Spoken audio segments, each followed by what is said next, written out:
là, je dois vous dire qu'on a de la belle visite spéciale en studio ce matin. Je vous explique, dans le cadre de leur cours de sensibilisation à l'entrepreneuriat, les élèves de 5e secondaire de l'école Paul-Lejeune à Saint-Tite devaient créer donc une organisation de leur choix. Nos invités ce matin, Rose Vachon, Éliane Giguère ont choisi de créer l'organisme Unité, un projet qui vise à lutter contre l'intimidation. Elles sont devant moi ce matin en studio en compagnie de leur enseignante, Marie-Pierre Saint-Amand. Bonjour mesdames, bonjour les filles. Bonjour. D'abord, là, Rose, Éliane, je veux vous entendre. Expliquez-nous, qu'est-ce que Unité? Unité, c'est un mouvement de bienveillance qui vise à sensibiliser autant les jeunes que les moins jeunes à être contre l'intimidation. On vise aussi à réduire les impacts que ça a parce que vraiment, l'intimidation, c'est vraiment très présent dans notre société d'aujourd'hui. D'après les statistiques, on a regardé qu'environ 33 % des jeunes de 12 à 17 ans sont victimes d'intimidation. C'est pourquoi qu'on a décidé de créer le mouvement qui vise à sensibiliser et aussi à soutenir les victimes qui sont victimes d'intimidation. Alors déjà, vous avez des statistiques. Effectivement, on en parle souvent de l'intimidation. Vous, personnellement, est-ce que vous avez déjà été témoin? Est-ce que ça fait partie d'une triste réalité avec laquelle vous cohabitez, vous, vos amis également? Oui, effectivement. Moi, je me permets de vous partager mon expérience personnelle. Moi, mon petit frère, il en a vécu. Pendant quelques semaines, il n'allait pas à l'école à cause qu'il avait peur de se faire intimider. Puis vraiment, ça a eu des impacts autant sur moi, mes parents, ses amis. On ne savait plus qu'est-ce qui se passait avec lui. Puis au final, on a découvert qu'il y avait de l'intimidation qui se véhiculait dans son niveau, dans sa classe. Puis c'est vraiment... c'est quelque chose que c'est important d'en parler, puis voilà. Quelle éloquence, puis comment on agit? Quels sont les objectifs? Comment vous pouvez aider, peut-être, Éliane? On veut vraiment créer un mouvement. On veut trouver des ressources, que les gens puissent s'informer auprès de nous, sur nos réseaux, peu importe, que les gens trouvent les ressources pour pouvoir se faire aider. Aussi, sensibiliser la population pour limiter les dégâts et limiter les victimes également. Peut-être savoir, parce qu'on a remarqué aussi que plusieurs personnes ne se rendent pas compte qu'ils font de l'intimidation. Ah ouais, hein? Oui. Ça a plusieurs visages, plusieurs façons peut-être d'agir ou d'intimider? Oui, souvent en groupe, par exemple. Une gang d'amis qui vont parler d'une personne en mal, peu importe. Souvent, ils s'en rendent pas compte. Ça fait comme une intimidation de masse, par exemple. Et là, oui, Rose, je voulais t'entendre sur comment on peut vous accompagner. Votre projet, clairement, vous voulez contrer l'intimidation. On le fait comment? Est-ce qu'on peut vous acheter quelque chose? Est-ce que c'est des ateliers? Est-ce que vous avez créé un outil, des ressources? Oui, effectivement. On a parti notre... Une entreprise? Ou, oui, on a fait des chandails à notre effigie. Ouais. Que c'est un mouvement, c'est un geste simple, mais signifiant pour nous parce que quand on achète un chandail, on s'engage à faire attention à ce qu'on dit. On regarde autour de nous, on regarde qu'est-ce qui se passe. Puis, on a aussi des collants qu'on a fait faire, qu'on donne à pas des organismes, mais des personnes qui ont montré leur soutien, par exemple. Comme à l'école, on en a fait installer 2 dans les portes d'entrée. Oui. Puis le but derrière ces collants-là, c'est que, vous savez, les parents secours autrefois avec les collants collés dans les fenêtres puis tout ça.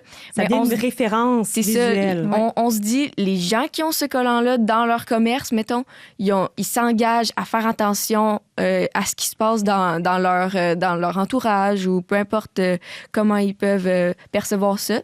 Puis on se dit, quand la personne se sent en sécurité, c'est sûr que ça va aider à son bien-être, puis l'intimidation, c'est néfaste. Fait que c'est sûr que ça va aider vraiment beaucoup. Absolument, il faut en parler. Là, l'enseignante, Marie-Pierre Saint-Amand, vous regardez vos élèves avec les yeux brillants, vous avez le grand sourire, un sentiment de fierté. Très fière. Oui. Très, très fière de mes élèves. Pourquoi avoir créé ça, cet objectif-là entrepreneurial, créer l'étincelle, leur donner aussi des ressources? Je comprends qu'elles se développent, elles connaissent leur affaire, là, statistiques, allez hop, on y va avec des gilets, distribution. Oui, puis j'avoue que pour cette entreprise-là, j'ai pas beaucoup de mérite. Les filles, c'est pas juste une équipe de filles, là, il y a 2 garçons aussi dans leur entreprise. 3? Ouais. OK, bon. Vous êtes combien déjà? On est 6. OK, c'est en bon. tout. Tu vois, j'ai quand même 15 équipes entrepreneuriales.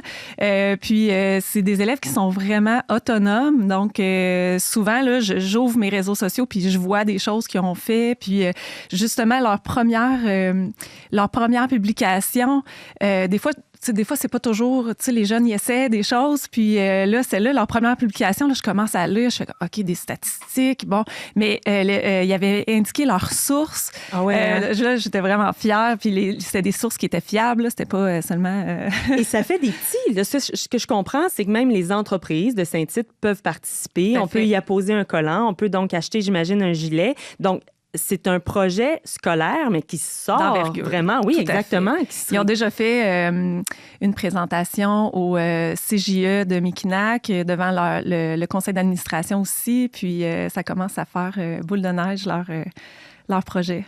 Vous devez être fiers, Oui, les vraiment, filles. Vraiment beaucoup. Absolument. Je comprends que vous êtes les porte-parole aujourd'hui de l'ensemble de votre équipe. Alors, on salue également vos amis et collègues qui participent à l'entreprise. Mais bon, est-ce que vous vous attendiez à ce qu'il y ait un écho aussi grand? Est-ce que ça fonctionne? Est-ce qu'on réponde d'une façon aussi marquée? Ben, Non, c'est ça qu'on espérait, en fait. On espérait vraiment que notre mouvement se répande partout au Québec, même. Ah oui, hein? On veut sortir de Saint-Tite. Là. Exactement, parce que c'est, tu sais, l'intimidation, on sera jamais capable de s'en débarrasser. Fait que si ça peut se répandre puis que les gens soient de plus en plus bienveillants envers les autres, ça serait merveilleux.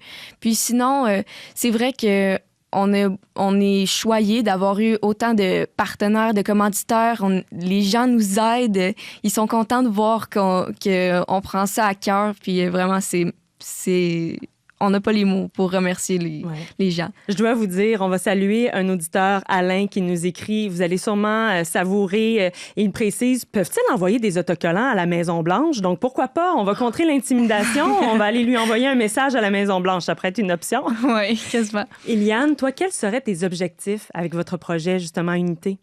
On a vraiment un objectif de faire perdurer dans le temps. Par exemple, la matière entrepreneuriat, c'est une matière de secondaire 5. Oui. Donc, on veut vraiment que d'autres écoles qui ont l'entrepreneuriat, par exemple, ou juste notre école, ceux qui vont graduer l'année prochaine, on veut vraiment que notre projet perdure dans le temps, que ça fasse une sensibilisation de masse, d'où l'entrevue aujourd'hui. Oui. On veut vraiment toucher le plus de monde possible, tout le Québec, si on peut, pour vraiment contrer à réduire les impacts de l'intimidation. Puis aussi, on aimerait ça que des secondaires 4 reprennent notre projet l'année prochaine. Exact. Parce qu'on veut que ça perdure dans le temps. Vraiment, c'est... Parce que, comme j'ai dit plus tôt, l'intimidation, on s'en débarrassera jamais. Fait que si on est capable de poursuivre ce mouvement-là, ça serait vraiment cool. Et justement, Rose, est-ce que vous avez remarqué une différence depuis qu'il y a les collants, depuis qu'il y a les chandails qui sont distribués dans l'école, dans les discours, dans les relations? Est-ce qu'il y a des intimidateurs qui ont arrêté d'agir ou...